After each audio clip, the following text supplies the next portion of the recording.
నాకు అవకాశం కలుగజేసిన దేవదేవునికి మొదటిగా నేను కృతజ్ఞతాస్తుతులు చెల్లిస్తున్నాను. రెండవది, దైవ సేవకులు నాథన్ గారికి, వారి కుటుంబానికి, ఈ సంఘానికి నా హృదయపూర్వకమైన వందనాలు తెలియజేస్తున్నాను.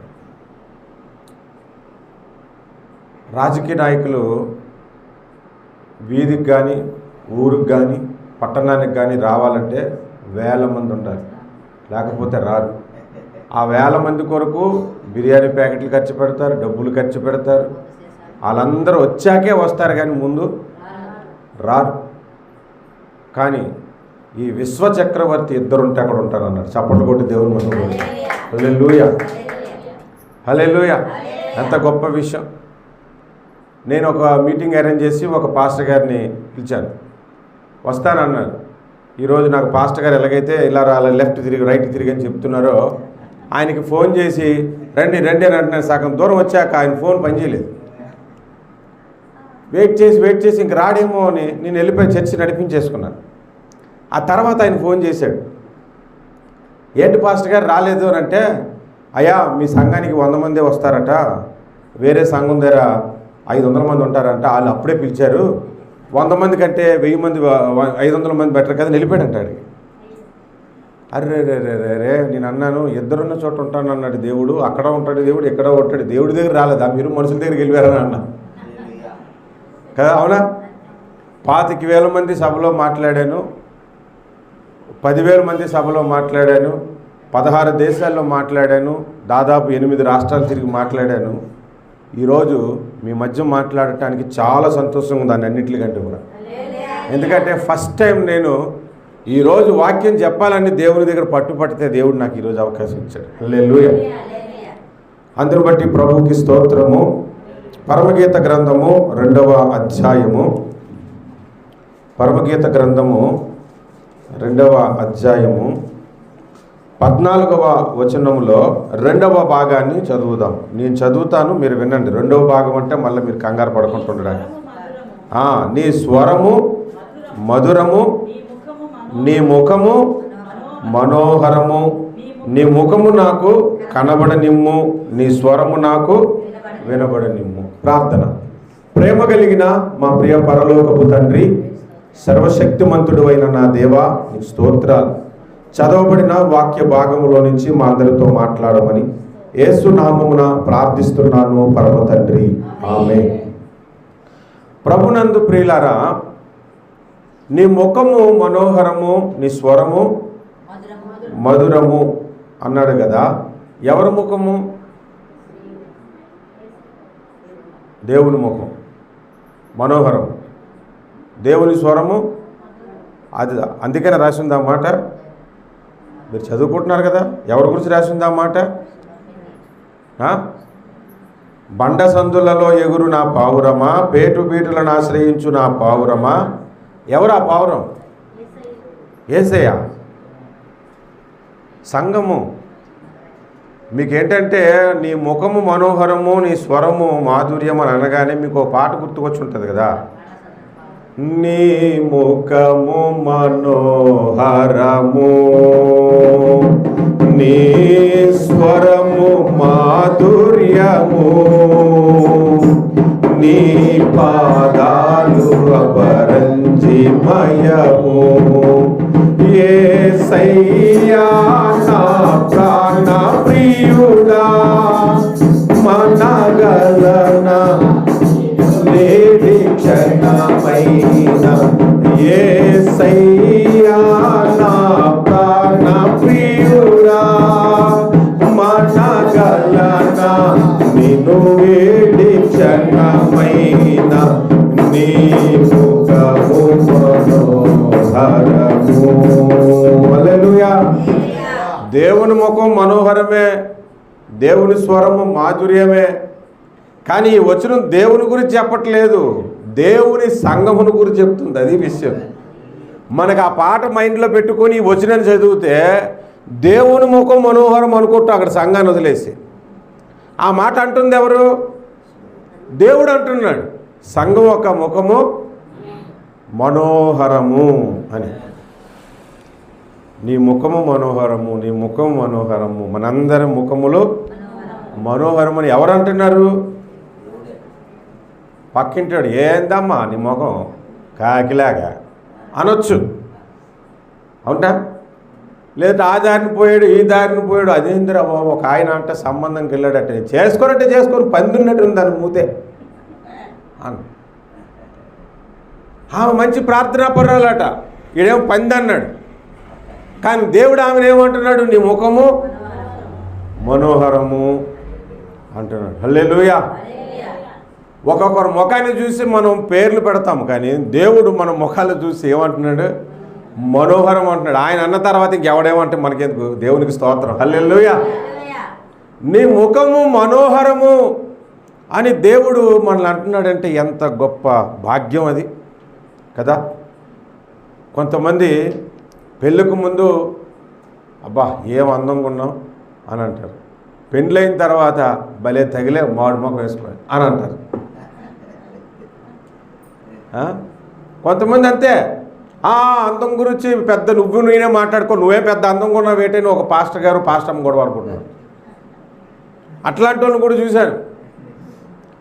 కానీ దేవుడు మన ముఖాలను మనోహరము అని అంటున్నాడు.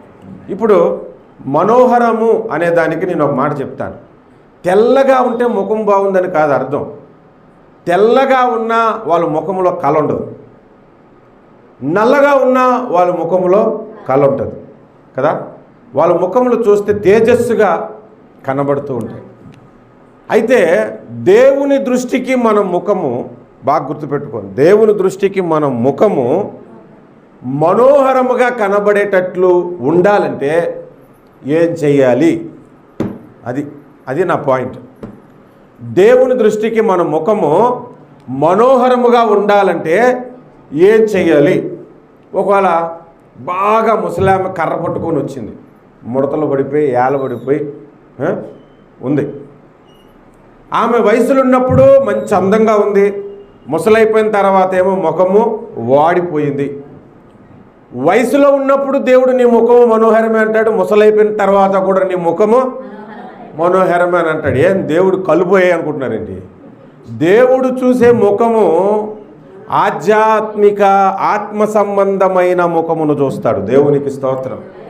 ఆ ఆత్మ సంబంధమైన ముఖము దేవుని దృష్టికి మనోహరముగా ఉండాలంటే మీరు నేను ఎలాంటి భక్తి చేయాలి, ఎలాంటి ప్రార్థన జీవితం కలిగి ఉండాలి, ఏ విధముగా ఉంటే దేవుడు నీ ముఖము మనోహరము అంటాడు అన్నది మనం నేర్చుకుంటాం. సరేనా? అర్థమైంది కదా ఇప్పుడు దాకా? అర్థం కాదని వాళ్ళు ఒకసారి హల్లెలూయా చెప్తాం. సో అందరికీ అర్థమైంది. అర్థం కాలేదనడానికి అవకాశమే లేదు. ఇప్పుడు మొట్టమొదటి విషయం చెప్తాను. ఆదికాండము 4వ అధ్యాయంలో కయ్యూను హేబేలు ఇద్దరు అర్పణలు తెచ్చారు దేవుని దగ్గరికి. కయ్యూను పంట పొలములో కొంత తెచ్చాడు. హేబేలు తనకున్న మందలో తొలుచూలు దానిని తీసుకొచ్చి ప్రభువుకి అర్పించాడు. ఆకాశం నుండి అగ్గినొచ్చి హేబేలు అర్పణను దహించి వేసింది. అంటే దేవుడు ఆ అర్పణను కూర్చేయండి అమ్మ అక్కడ బ్రదర్కి. ఆ అర్పణను దేవుడు అంగీకరించాడు. కయ్యూనొక అర్పణను దేవుడు అంగీకరించలేదు. అవునా? అవును కదా. అప్పుడు కయ్యూను ముఖం ఎలా ఉంది? ఎంత బాగా చెప్పేశావమ్మా. ఎన్నో వచనం అది? 6వ వచనం, 4వ అధ్యాయము 6వ వచనం. అప్పుడు దేవుడు ఏమన్నాడు ఆమెను? ఆయన ఏమన్నాడు? దేవుడే అన్నాడు, నీ ముఖము చిన్నపుచ్చుకున్నావేంటి అని అన్నాడు. అంటే దేవుని దృష్టికి ఆయన ముఖం ఎలా ఉంది? మనోహరంగా ఉందా? ఎలాగుంది? చిన్నబుచ్చుకుని ఉంది. అంటే దేవుడు ప్రతి ఒక్కరి ముఖాన్ని బాగా చూస్తుంటాడు. ఆయన ముఖము చిన్నబుచ్చుకోవడానికి గల కారణం ఏమిటి చెప్పండి? దేవుడు మెచ్చుకునే అర్పణ ఇవ్వకపోవటం. అర్థమైందా? దేవుడు మెచ్చుకునే అర్పణ మనం ఇవ్వనంత వరకు దేవుని ఎదుట మన ముఖము చిన్నబుచ్చుకునే ఉంటుంది. అంటే దేవుడు మెచ్చుకునేలాంటి అర్పణం ఇవ్వాలంటే ఎలా ఉండాలి? లోకాసు వార్త 21వ అధ్యాయంలో ధనవంతులు ఉన్నారు, పేదలు ఉన్నారు, ఒక విధవరాండ్లు ఉంది. అందరూ కానుకలు వేస్తున్నారు. కానుక డబ్బా దగ్గర యేసు ప్రభు ఇలా చూస్తున్నాడు అనమాట. ఇలాగా అదే పాస్టర్ గారు చూశారనుకోండి, కాన్కేసినప్పుడు అలా చూస్తాడమ్మా పాస్టర్ అని అంటారు. మీకు విషయం తెలుసా, మీరు కాన్కేసిన ప్రతి చోట యేసుప్రభు చూస్తాడు. అది పాస్టర్ గారు చూడటం తప్పేం కాదు, చూడాలి. అసలు చూసి చూసి చూసి చూసి మీ అందరికంటే ఈ విధవరాండ్లు ఎక్కువ వేసింది అన్నాడు. దేవునికి స్తోత్రం. ఎందుకు అన్నాడు మాట? ఆమె దగ్గర 2 కాసులు ఉన్నాయి, 2 కాసులు వేసింది. దేవుడి లెక్కలు ఎలా ఉంటాయంటే, ₹1,00,000 జీతం వచ్చినోడు 10,000 ఇచ్చాడు, ₹1,000 జీతం వచ్చినోడు ₹1,000 ఇచ్చాడు. ఎవరు ఎక్కువ ఇచ్చారు?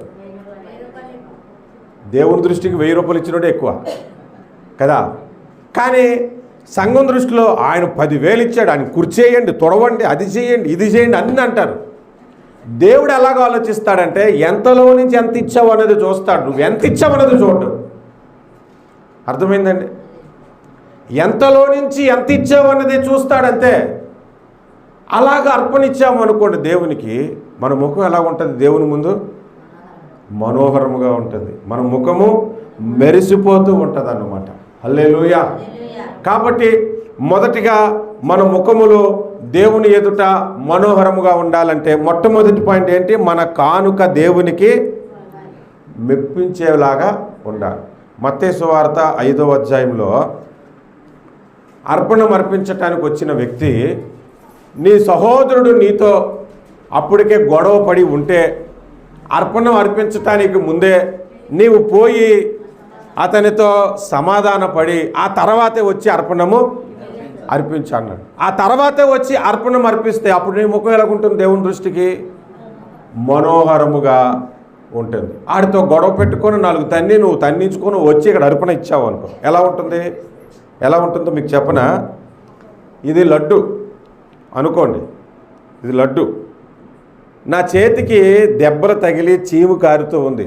ఈ చేతితో లడ్డు ఇచ్చి పాపా తిను అంటే వా అంటాం. ఎందుకంటే లడ్డు మంచిదే, ఇచ్చిన చెయ్యి మంచిది కాదు.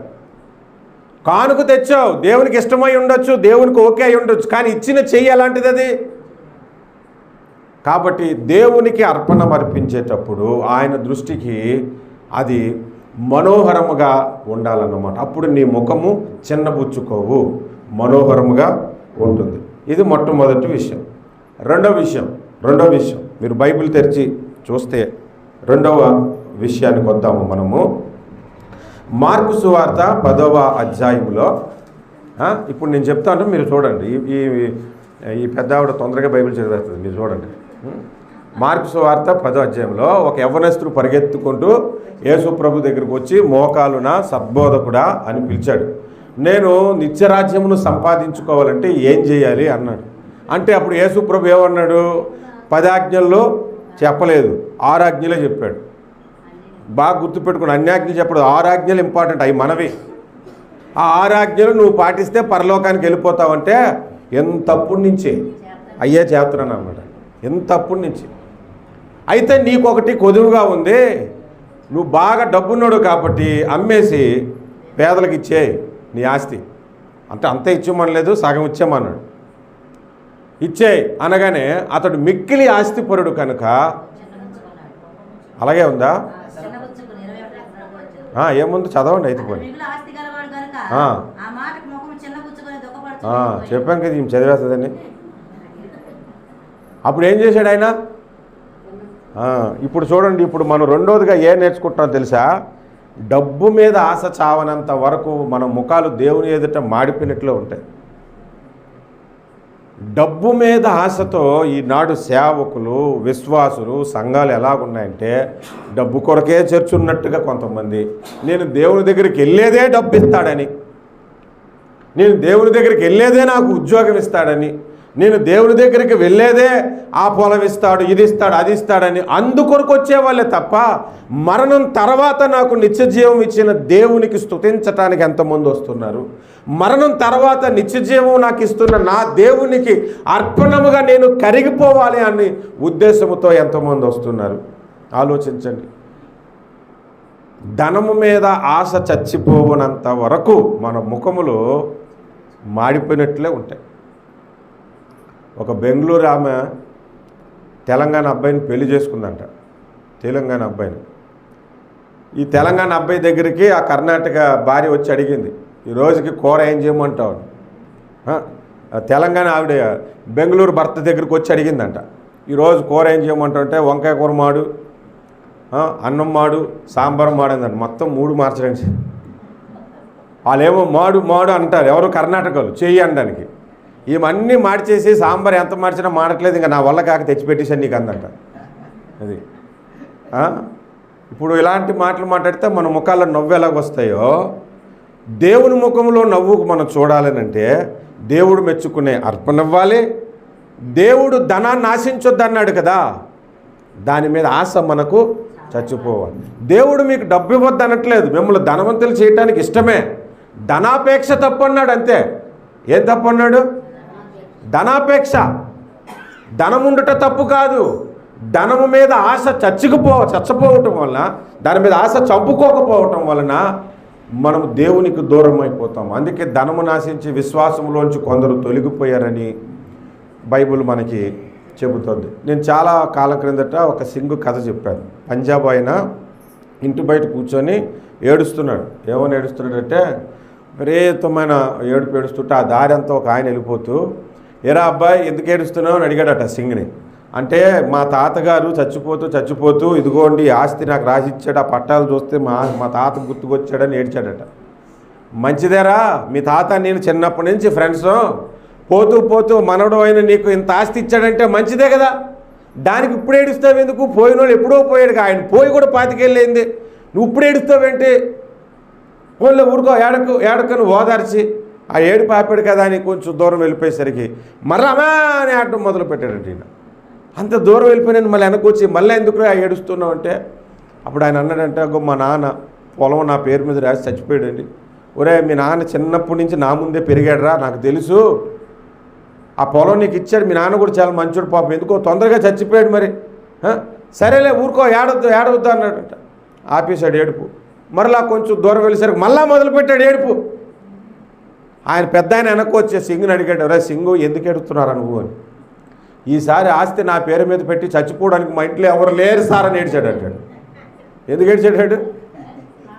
అది ఎంతున్నా చాలదు మనిషికి, దాని మీద ఆశ చంపుకోనంత వరకు అసలు పరలోక రాజ్యానికి ఎలిజిబుల్ కాదు మనం. బైబిలే చెబుతుంది, ధనవంతుణ్ణి పరలోకం చేర్చేదానికంటే కూడా ఒంటెను సూది బెజ్జులు దోర్చడం ఈజీ అంట. అసలు దారం పెట్టడానికి ఇలా అంటాం మనము, ఇంకా ఒంటి ఎలా పెట్టగలము? అది ఎంత చాలా కష్టం కదా. ధనవంతుడు పరలోకంకి వెళ్ళటమే అంత కష్టం. అంటే ఇప్పుడు ప్రాస్పరిటీ గాస్పల్ సంఘాలు వచ్చేసాయి. అంటే మీకు ఇంగ్లీష్లో చెప్పాను కదా, ఇప్పుడు అర్థమయ్యేలా చెప్తాను. ధనము సంపాదించుకునే సంఘాలు వచ్చేసాయి. మా సంఘానికి వస్తే మీ కోర్టు కేసులు పోతాయి, మా సంఘానికి వస్తే మీ అప్పులు పోతాయి, పొలాలు కొనుక్కుంటారు, ఇల్లు కొనుక్కుంటారు. ఇదిగో ఈ బ్రదర్కి రాత్రి ప్రార్థన చేసిన ఇతను అకౌంట్లో ఎంత పడింది బ్రదర్ అంటే 80,000 పడిందని. ఎవరు వేసాడు? దేవుడు వేసాడట. ఎవరు వేశారు? అకౌంట్లో మీరు పేరు అదే వచ్చిందా? దేవుడు ఫ్రమ్ పరలోకం వచ్చిందా? రాలేదు, ఎవరో వేశారు. డబ్బు కొరకే సంఘాలు ఉన్నాయి కొన్ని. కాబట్టి ధనము మీద ఆశ చంపుకోండి, కానీ ధనం మనకు ఉండాలి. ధనం ఇస్తానని అంటున్నాడు దేవుడు, ఇవ్వనని ఎక్కడ అనలేదే. అబ్రహాముకు ధనవంతుడు చేశాడు లేదా దేవుడు? ధనవంతుడిగా చేశాడు దేవుడు, ఇస్తాడు మనకి. కానీ ఎంతున్నా దాని మీద కంటే దేవుని మీద ప్రేమ ఎక్కువ ఉండాలి మనకి. ఇది రెండవది. ఎన్ని చెప్పుకున్నాం? రెండవది. దేవుడు ఏమంటున్నాడు సంఘాన్ని చూసి? నీ ముఖము మనోహరము. దేవుని దృష్టికి మన ముఖం మనోహరంగా ఉండాలంటే ఫెయిర్ అండ్ లవ్లీ రాసుకుంటేనా, మంచి శారీ కట్టుకొని వస్తేనా, లేకపోతే యవ్వనంగా ఉంటేనా? కాదు కదా. ఆత్మ సంబంధమైన సౌందర్యాన్ని చూసే దేవుడు. పరమగీతంలో సంఘాన్ని అంటాడు, నీవు బహు సుందరివి ప్రియురాలా, నీవు సుందరివి, అందరిలో నీవు అధిక సుందరము కలిగినదాను.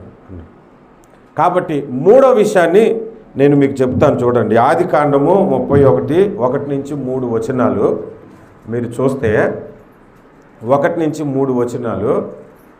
ఎవరైనా అమ్మా నువ్వు ఫాస్ట్గా తీసేస్తాను, నీ గురించి చెప్పాను, దెబ్బేసే అవుతున్నాను.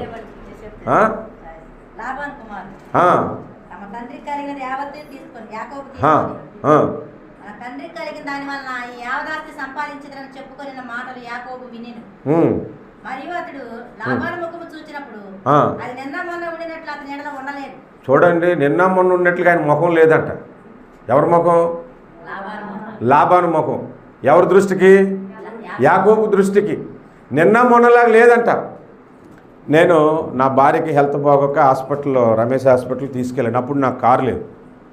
మాకు దరిద్రుడు ఉన్నాడు ఇక్కడ తెనాల్లో. వాడు కారు తీసుకొని వెళ్ళాం. తీసుకొని వెళ్తే ఈమె చచ్చిపోవాలని ఇక్కడి నుంచి తెనాలికి, గుంటూరుకి మహా అయితే గంట ఎంత స్లోగా వెళ్ళినా, అది లాక్డౌన్ టైంలో రోడ్ల మీద బండ్లు లేవు, ఇంకా అరగంటలో వెళ్ళొచ్చు. 2.5 గంటలు డ్రైవ్ చేశాడు ఎక్కడ చచ్చిపోద్దా అని. ఆ రోజు చాలా ఓపిక పడి చూశాను. డాక్టర్ గారి దగ్గరికి వెళ్తే ఆమెకి షాక్ ఇచ్చి బ్రతికించారు. ఇంకా హార్ట్ రేట్ తగ్గిపోయిందనమాట. బ్రతికిచ్చారు. డాక్టర్ అన్నాడు, ఏమయ్యా తెనాలి నుంచి ఇక్కడ రావడానికి ఎంత టైం పడుతుంది నీకు అని నన్ను తిట్టాడు.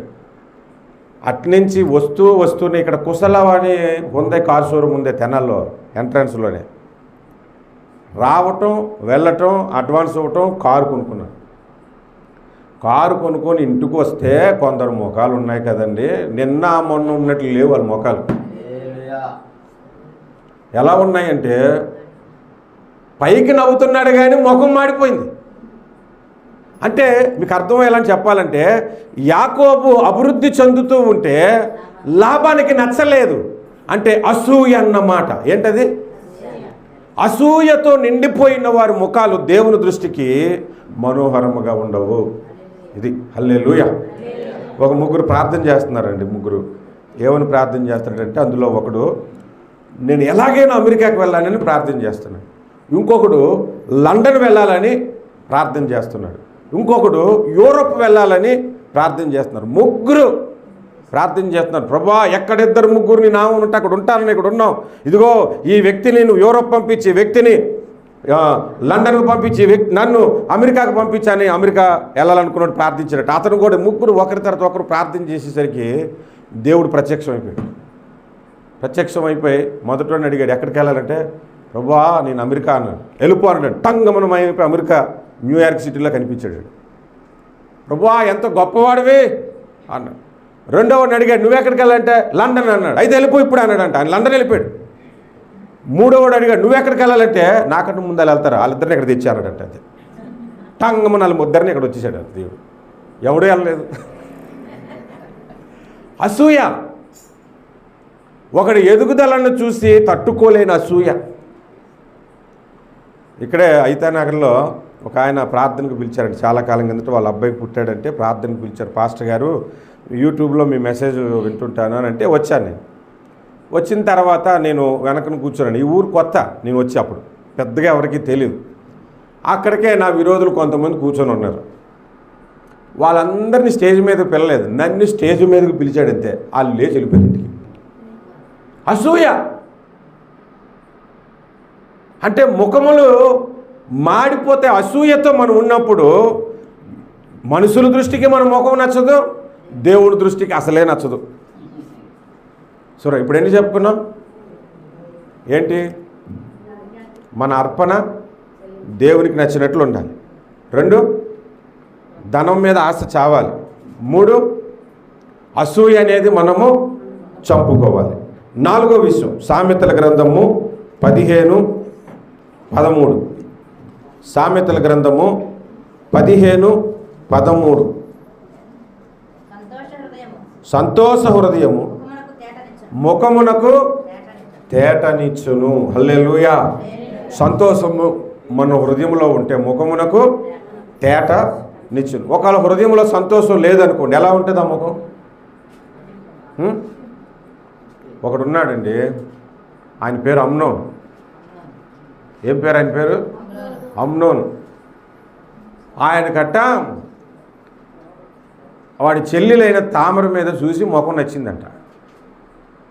రోజు రోజుకి చిక్కిపోతున్నాడు. వాడే పనికిమాలుడైతే ఆ పనికిమాలుడికి ఇంకొక దుర్మార్గుడు ఫ్రెండ్ ఉన్నాడు. ఏమమ్మా, ఎవరు? పర్లే చెప్పండి. ఇంకొక ఆయన ఉన్నాడు కదా మా ఆయన ఫ్రెండ్. వాడు వచ్చి ఏం చెప్పాడు, ఒరే నువ్వు రాజకుమారుడు కదా, అభినాదాబు, నువ్వు రాజకుమారుడు కదా, నీ ముఖం ఎందుకు అలాగైపోతుంది, అలా చిక్కిపోతున్నావేంటి అని అన్నాడా లేదా? వాడి ముఖం అలా పాడైపోవడానికి గల కారణం ఏంటి? కామంతో నిండిపోయింది ఆడు ముఖం. ఆడు ముఖంలోనే చూడగానే ఏట మింగేసేట్లు సూత్రాన్ని ఆడలకు అర్థమైపోతాయి. అట్లాంటి అనమాట. వాడికి తోడు వీడు, నువ్వు రాజకుమారుడివే కదా, నీకేంటి, ఇంటికి రప్పించేసుకో, బలవంతం చేసి అని చెప్పేస్తున్నాడు. కొందరు ముఖాలు అలాగుంటాయి. ఇంకొక ఆయన ముఖం ఉంది, పాపం ఆయన భక్తి కలిగిన వాడే, కానీ యెరూషలేము పడిపోయింది, దేవాలయం కూలిపోయిందని సంగతి తెలియగానే రాజుగారి దగ్గరికి గిన్నె ఇవ్వటానికి వెళ్ళినప్పుడు ఆయన ముఖం ఎలాగుందంటే, నీ ముఖం ఏంటి ఎలాగుంది, నిన్న మొన్న ఉన్నట్లేదే, నీ ముఖంలో ఎప్పుడు నేను అలా చూడలేదే, నువ్వెందుకు అలా ఉన్నావు అని అడిగితే అప్పుడు చెప్తాడు, అయ్యా యెరూషలేము పట్టబడింది, దేవాలయం పడిపోయింది, వినగానే 15 రోజుల నుంచి నాకు తిండి తినబుద్ధి లేదు అని అన్నాడు. రాజు దృష్టికి అతని ముఖము వాడిపోయినట్టుందేమో కానీ దేవుని దృష్టికి అతని ముఖము దగదగమని మెరిసిపోతుంది. ఎందుకు ఈ 2 విషయాలు చెప్పానో తెలుసా? మనకి ఎన్ని శ్రమలున్నా హృదయంలో సంతోషం ఉంటుంది ప్రభువుని నమ్ముకున్నాడు. ఆ హృదయ సంతోషమునే సాతాను దొంగిలించడానికి ప్రయత్నం చేస్తాడు. ఎన్ని శ్రమలు వచ్చినా హృదయంలో సంతోషాన్ని మాత్రం వాడు దొంగిలించకుండా దేవుడు మనల్ని కాపాడే దేవుడు. హల్లెలూయా. అలాంటి హృదయ సంతోషము ముఖమునకు తేటనిచ్చును అన్నాడు. అంటే మన హృదయం ఎప్పుడు ఎలా ఉండాలి? తేటగా ఉండాలి. హబక్కూకు గ్రంథము 3వ అధ్యాయంలో అంటే 6వ ఆఖరి అధ్యాయం అన్నమాట అది. హబక్కూకు గ్రంథము 17-18 వచనాలు టక టక ఫట ఫటమని చదవాలి. ఎలాగా? హబక్కూకు 3వ అధ్యాయము 16-17 17 నుంచి చదవమ్మా. అంజూరపు చెట్లు పూయకుండినను, ద్రాక్ష చెట్లు ఫలింపకపోయినను, ఒలివ చెట్లు కాపు లేకుండాను,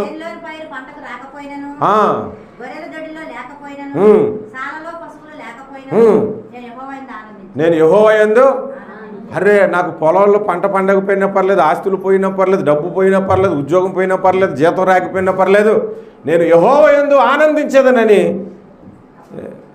హబక్కూకు అంటున్నాడు. అంటే దేవుని బట్టి ఆయనకు ఆనందం ఉంది కానీ ఆ సంపదను బట్టి అతనికి ఆనందం కలగలేదన్నమాట ఇప్పుడు దాకా. అది హల్లెలూయా.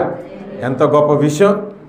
ఒకసారి ఒక ఆయన ఇలాగే చర్చిలోకి వచ్చి, నా పొలంలో పంటకు పండకపోయినా, నా పొలం అని లేదు, పొలంలో పంటలు పండకపోయినా, నా ఇల్లు లేకపోయినా, ఏది లేకపోయినా నేను యెహోవా యందు ఆనందించేదనంటే ఆ పక్కన ఉన్నట్టు అసలు నీకే ఉన్నదిరా, అసలు ఏమీ లేదు, కానీ లేకపోయినా అంటున్నాడు. ఏమీ లేక కాబట్టి అంత ధైర్యంగా అంటున్నాడు.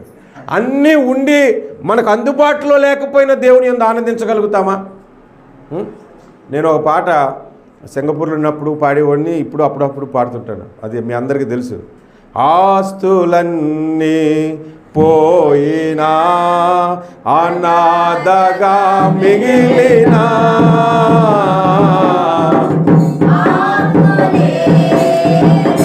నాడినా ఆరోగ్యం క్షీణించినా,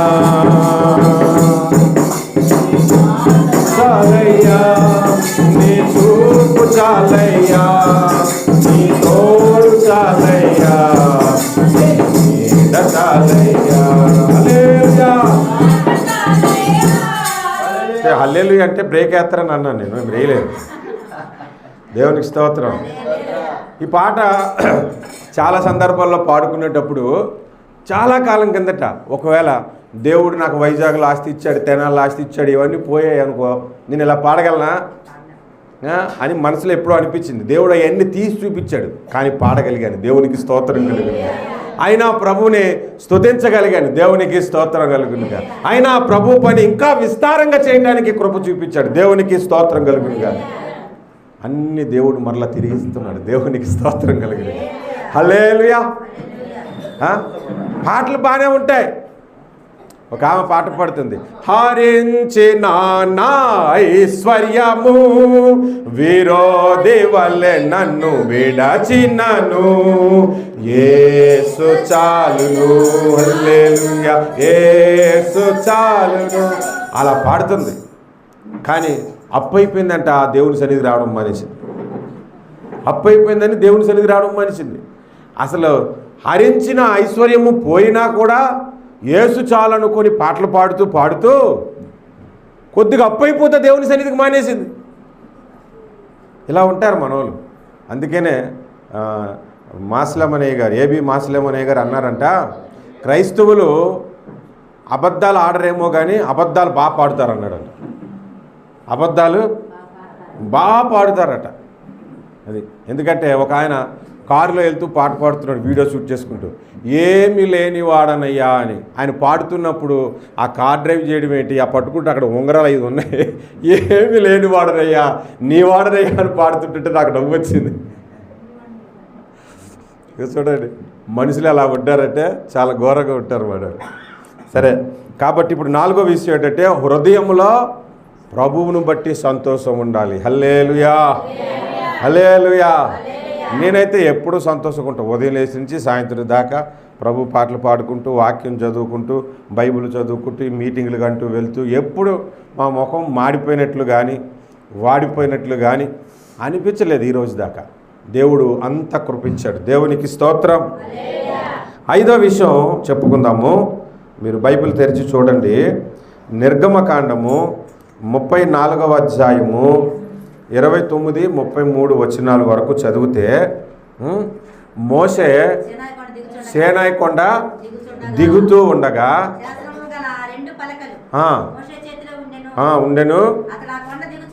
అతడు ఆ కొండ దిగుచుండగా అతనితో మాట్లాడుచున్నప్పుడు అతని ముఖ చర్మము ఎలా ఉందంటే, అతని ముఖ చర్మము ఎందుకు చేతులు పలకలు ఉన్నాయనా? అప్పుడు దానికి ముందు దేవునితో సహవాసము చేశాడంట. 40 దినములు ఉపవాసం ఉండి దేవునితో గడిపి దేవునితో సహవాసం చేసి వస్తే ముఖం ఎలా ఉంటుంది తెలుసా? ప్రకాశమానముగా ఉంటుంది. దేవునికి స్తోత్రం. ఒకసారి దేవునితో సహవాసం చేసి 3 రోజులే, మోసే 40 రోజులు, 3 రోజులు ఉపవాసం ఉండి ప్రార్థన చేసి దేవునితో గడిపి దేవుని మందిరానికి వాక్యం చెప్పడానికి వచ్చి ఇలా నించొని ఇలా చూడగానే నన్ను చూసిన వాళ్ళు దెబ్బని పడిపోయారు. ఎందుకో నాకు తెలియలేదు అన్న, ముఖం చూస్తే వెలుగు కనిపించింది అన్న, పడిపోయామన్నారు. 3 రోజులు సహవాసానికి అలాగుంటే 40 దినాలు గడిపాడు దేవునితో. నీళ్ళు అడగలేదు, భోజనం అడగలేదు. దిగుతుంటుంటే ఆయన ముఖము చూడలేక వీళ్ళు ముఖాలు కప్పుకున్నారు, చూడలేము ఆయన వెలుగుని. అంటే మనకేముండాలి తెలుసా? మన ముఖము దేవుని దృష్టికి మనోహరంగా ఉండాలంటే మనకి ఎల్లప్పుడూ దేవునితో సహవాసం ఉండాలి. హల్లెలూయా. సహవాసము చాలా ప్రాముఖ్యమైనది. వర్షము పడుతూ ఉన్నప్పుడు బయటను బకెట్లో పెట్టాము అనుకోండి, అవి ఏమవుతాయి? బకెట్ నీళ్ళు అవుతాయి. కాలువలో పడ్డాయి అనుకోండి వర్షం, కాలువ నీళ్ళు అవుతాయి. బావిలో పడ్డాయి అనుకోండి, బావి నీళ్ళు అవుతాయి. అవునా? అంటే ఆ నీళ్ళు ఎక్కడ పడితే దాంతో కలిసిపోతాయి. మనం దేవునితో ఉంటే దేవుని ముఖము మనలో కనబడాలి. మనం దేవునితో సహవాసం చేస్తే దేవుని వెలుగు మన ముఖం మీదకి వచ్చేయాలి. హల్లెలూయా. అంటే సహవాసములో అంత గొప్పతనం ఉన్నదన్నమాట. చాలామంది దేవునితో సహవాసం చేయరు. ఈ రోజుల్లో ఎక్కువగా దేనితో సహవాసం చేస్తున్నారు మీరు చెప్పవచ్చు. దేంతో? ఫోన్. అమ్మ ఎంత మంచిదమ్మా ఫోను.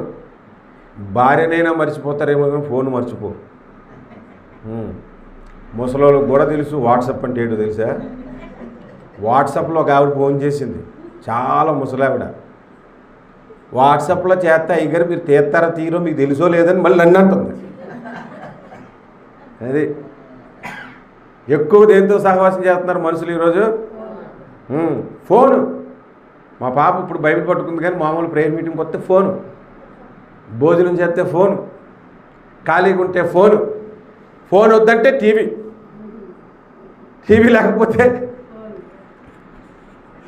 ఇంకా ఏదేదో వెతుక్కుంటా. కానీ రోజుకి గంటన్న దేవునితో సహవాసం చేయాలి. రోజుకి 1 గంటన్న దేవునితో సహవాసం చేయండి. హల్లెలూయా. దేవునితో సహవాసం చేయటం వలన మన ముఖము ప్రకాశిస్తుంది. దేవునికి స్తోత్రం. అప్పుడు దేవుడు అంటాడు నీ ముఖము మనోహరము అని. మనం దేవుని ముఖం మనోహరం అని పాడుకుంటాం, మంచిదే. ఆయన ముఖం ఎప్పుడు మనోహరమే, ఆయన ముఖం ఎప్పుడు వాడిపోదు. నీ ముఖము మనోహరం అని. కానీ దేవుడు కూడా మనలను నీ ముఖము మనోహరము అనాలి. హల్లెలూయా. ఒకసారి అప్పగింతలు అంటే తెలుసు కదా. అప్పగింతలు అంటే పెళ్ళైనప్పుడు అప్పగింతలు అయి కాదు. అమ్మ ఇలాగుండు అలాగుండు భర్త అయి కాదు. స్కూల్లో అప్పగింతలు ఉంటాయి కదా, పాఠాలు ఇచ్చిన తర్వాత ఏంటవి. ఇప్పుడు ఎన్ని చెప్పాను ఒకసారి అన్ని అప్పగింతలు ఎన్ని చెప్పాను? 5. ఏం ఫస్ట్ మార్క్ ఇచ్చేవచ్చు పాస్టర్ గారు. 5 ఇంకా 5లో మరి ఒక్కొక్కటి చెప్పండి. అర్పణం విషయంలో దేవుడు మెప్పు పొందుకోవాలి. 2 ధనం మీద ఆశ చావాలి. 3 అసూయ. 4 హృదయంలో సంతోషం. 5 దేవునితో సహవాసము. హల్లెలూయా. మీకు అర్థం అవటానికైనా ఇలా మాట్లాడతారు. లేదంటే నేను పెద్దగా యేసు నామములో నేను స్వస్థపరచునుగా వెళ్ళిపోవచ్చు. నేను మీకు అర్థం కాలేదనుకో ఇంకేం ఉపయోగం. కొంతమంది ప్రసంగ పీఠక మీదకి ఎక్కగానే ఏదో నవ్వించటానికే ప్రయత్నాలు, ఆ జోకులు ఈ జోకులు తప్ప వాక్యం ఉండదు.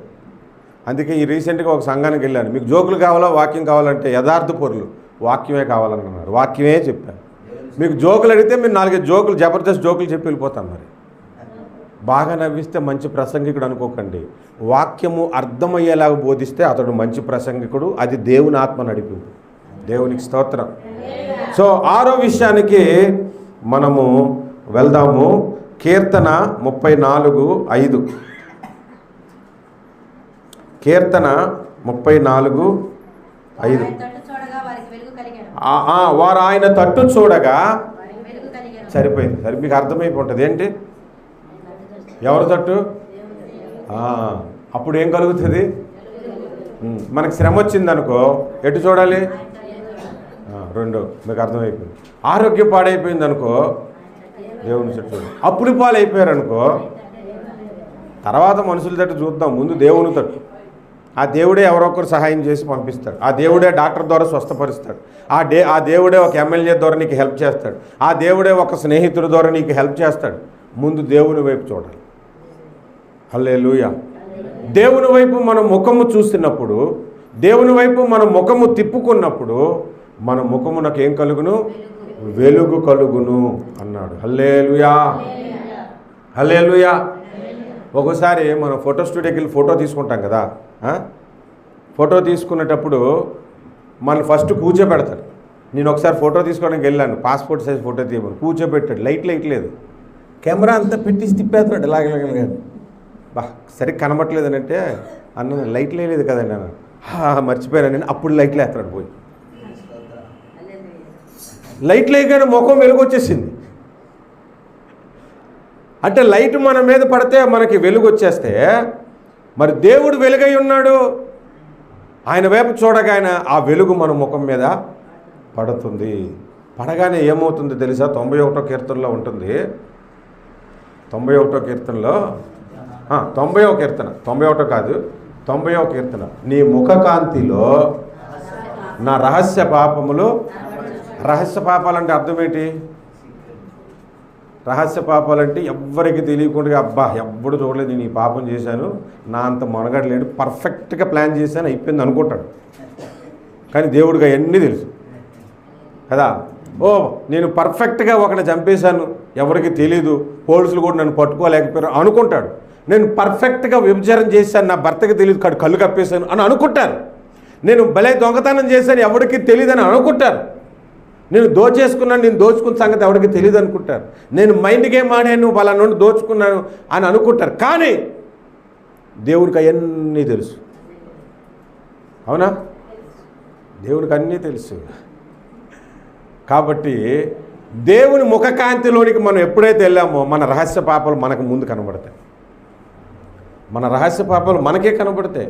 ఆ కీర్తన ఎవరు రాశారంటే 90వ కీర్తన మోషే రాశాడు. ఎవరైనా దైవజనుడైన మోషే. మోషే ముఖకాంతి, దేవుని ముఖకాంతి ఎప్పుడు చూశాడు? ఇందాక మనం చదువుకున్నామే. ఎప్పుడు?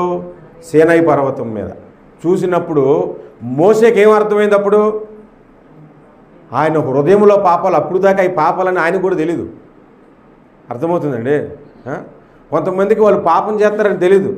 నాకు పాత స్నేహితుడు ఉన్నాడు. ఇద్దరం బాగా ఒరే గిరే డాష్ జీస్ డాష్ డాష్ అని తిట్టుకుని తిరిగేవాళ్ళం ప్రభువుని నమ్ముకోకముందు. నేను సింగపూర్ వెళ్ళిపోయాను, ప్రభువుని నమ్ముకున్నాను, సింగపూర్ వెళ్ళిపోయాను. సరిగ్గా 15 సంవత్సరాల తర్వాత వచ్చాడు. ఒకరోజు ప్రేయర్ మీటింగ్ జరుగుతుంది, క్రిస్మస్ మీటింగ్. వాడు నన్ను అక్కడి నుంచి చూసే, ఒరే సుధా నువ్వట్రా అన్నాడు. అందరూ నన్ను చూస్తున్నారు, ఎవడు నన్ను ఒరే అని పిల్లడు, అన్న అంటాడు, పాస్టర్ గారు అంటాడు, ఈడవటం ఒరే అన్నాడు. ఆయన గుర్తు కూడా పట్టలేదు. 15 ఏళ్ళ కిందట దగ్గరకు వచ్చి రాయే బీర్ తాగుదాం అని అన్నాడు. ఇంకా మీరు విశ్వాసాలు ఏమనుకుంటారు?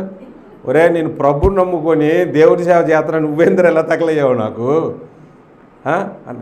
ఆడు ముందుకు ఒక మాట వెనకొక మాట, బూతే బూతు బూతే బూతు. ఆడు తిడతాడని సంగతి కూడా ఆయనకు తెలీదు.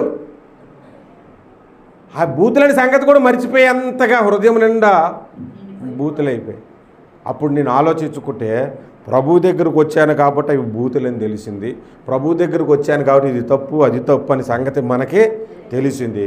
ఇంకా ఆయన ముఖాన్ని చూస్తే లోపల ఉన్నవి కూడా బయటకు వచ్చేస్తాయి. అవునా? అందుకని ఆయన ముఖ కాంతి మన మీద పడాలి. హల్లెలూయా. మీ ఇంట్లో డ్రెస్సింగ్ టేబుల్ ఎటువైపు పెడతారు? ఎటువైపు పెడతారు? లైట్ ఉన్న దగ్గర, లైట్ లేని దగ్గర. ఎందుకు? ఆ వెలుగు దాని మీద పడితే మన ముఖాలు కరెక్ట్గా పడతాయి కదా. అలాగే మనము కూడా దేవుని వైపే మన ముఖములో త్రిప్పుకోవాలి. హల్లెలూయా.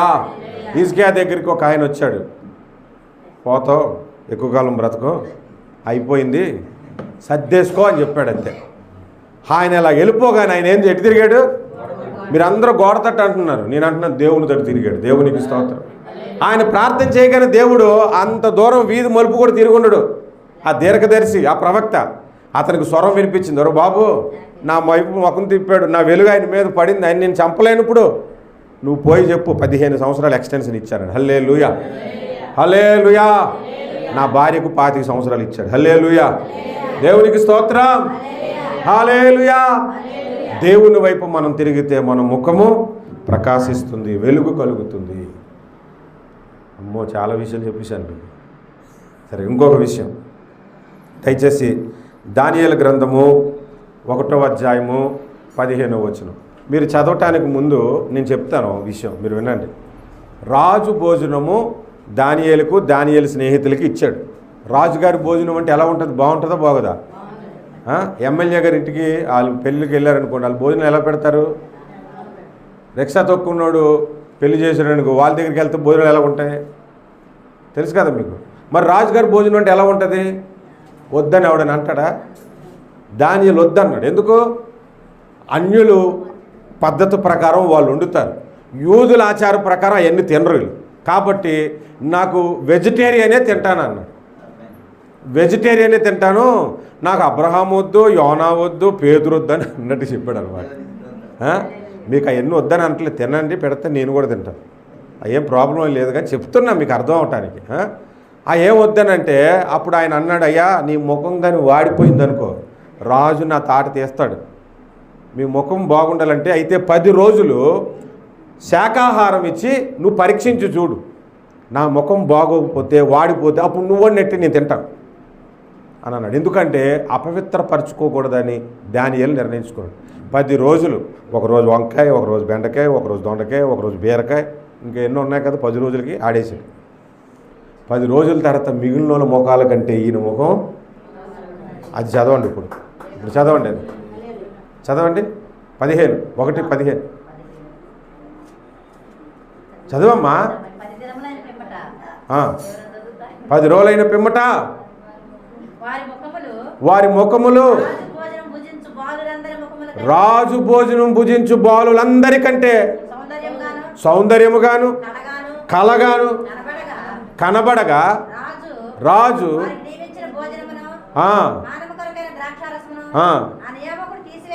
తీసివేసి వారికి ఇంకా ఏది అడిగితే అదే పెట్టండి రా బాబు అన్నాడు. ఎందుకో తెలుసా? పరిశుద్ధంగా ఉంటే మన ముఖము కలగా ఉంటుంది. హల్లెలూయా. పాపం చేసినప్పుడు ముఖం ఎలా ఉంటుంది తెలుసా?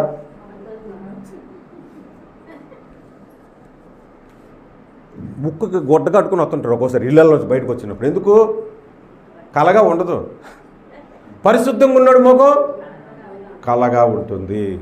హల్లెలూయా.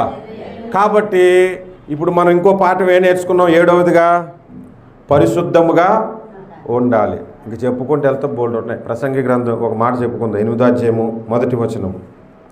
ప్రసంగి గ్రంథము 8వ అధ్యాయము 1వ వచనము. జ్ఞానముతో సములైన వారెవరు?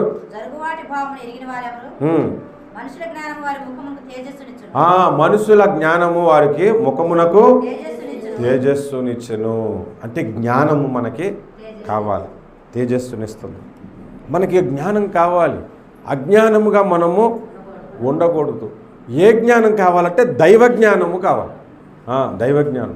పాపం చాలామంది పెద్ద పెద్ద బిల్డప్లు ఇస్తారు, సూట్లు బీట్లు వేసుకొని. కొంతమంది రాజకీయ నాయకులు నన్ను చూస్తానా, వాళ్ళు టీవీలో చూసినప్పుడు వాడి తర్వాత వాళ్ళ కొడుకు ఎమ్మెల్యే అవ్వాలనుకుంటాడు, సీఎం అవ్వాలనుకుంటాడు, సినీ యాక్టర్ వాడి తర్వాత వాడి కొడుకు అయిపోవాలనుకుంటాడు. ఈడేమో మెగాస్టార్, వాళ్ళ కొడుకే మెగా పవర్ స్టారు, పెట్లేసుకుంటారు. నేను ఆలోచిస్తాను, వీళ్ళు ఒక్కసారి నరకానికి వెళ్ళిపోతే వీళ్ళు బ్రతుకులేంద్ర నాయన. అసలు అంత జ్ఞానం ఉంది, అంత డబ్బు ఉంది, ఏమవుతారు వీళ్ళు? మనమేమో ఆ పల్లెల్లో ఈ పల్లెల్లో చిన్న చిన్న పనులు చేసుకొని యేసుని ఎరిగే జ్ఞానం ఇచ్చాడు. దేవునికి స్తోత్రం. ఎంత గొప్పది ఇది. ఈ సువార్త పోయాలికి చెప్పాము అనుకోండి, చాలే వయసు చెప్పావు, మా దేవుడే గొప్ప అంటాడు. ఎందుకంటే డబ్బు గర్వం. అందుకే ఏలియా ఏం చేశాడు తెలుసా? పొలాలు పంటలు బాగా పండుతుంటుంటే బయలుదేవుడు ఇచ్చేస్తాడు అనుకొని వీళ్ళు భ్రమలో ఉన్నారు ప్రభువా అని కర్మేలు పర్వతం వెళ్ళి మోకాళ్ళేసి నాకు ఒక అవకాశం ఇస్తే వర్షాన్ని ఆపేస్తాను, తిండి రాదు, అప్పుడు వీళ్ళు నీ వైపు తిరుగుతారు అని అన్నాడు అన్నమాట. అయితే అలాగే చెయ్యన్నాడు. ఆపేడు ఎలాగ ఆపాలి? అప్పుడు ఓ రిక్షా తొక్కున్నాడు దగ్గర, ఆటో దగ్గర, 3 సంవత్సరాలు వర్షం పడదు అని చెప్తే అది మొత్తం ఊరంతా తెలుస్తుందా?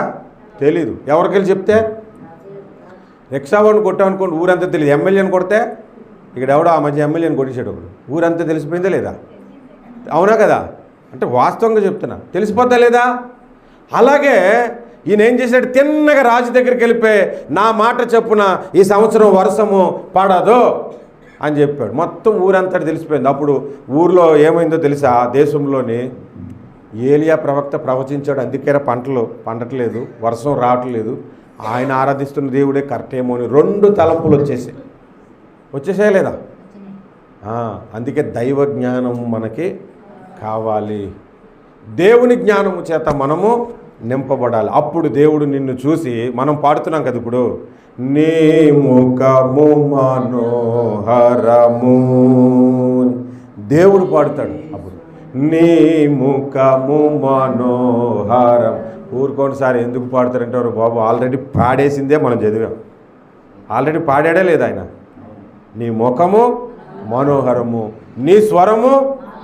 దాని గురించి ఇంకోటి చెప్పుకోవాలి, ఇంకో ప్రసంగం స్వరం గురించి. నేను అనుకుంటాను, ఒకసారి ఒక ఊరు వెళ్ళాను ప్రార్థనకి. అందులో ఒక ఆమె పాట పాడుతుంది.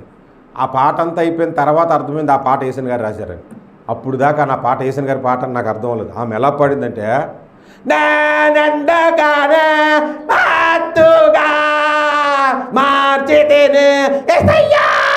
అని పాడుతుంది అనమాట.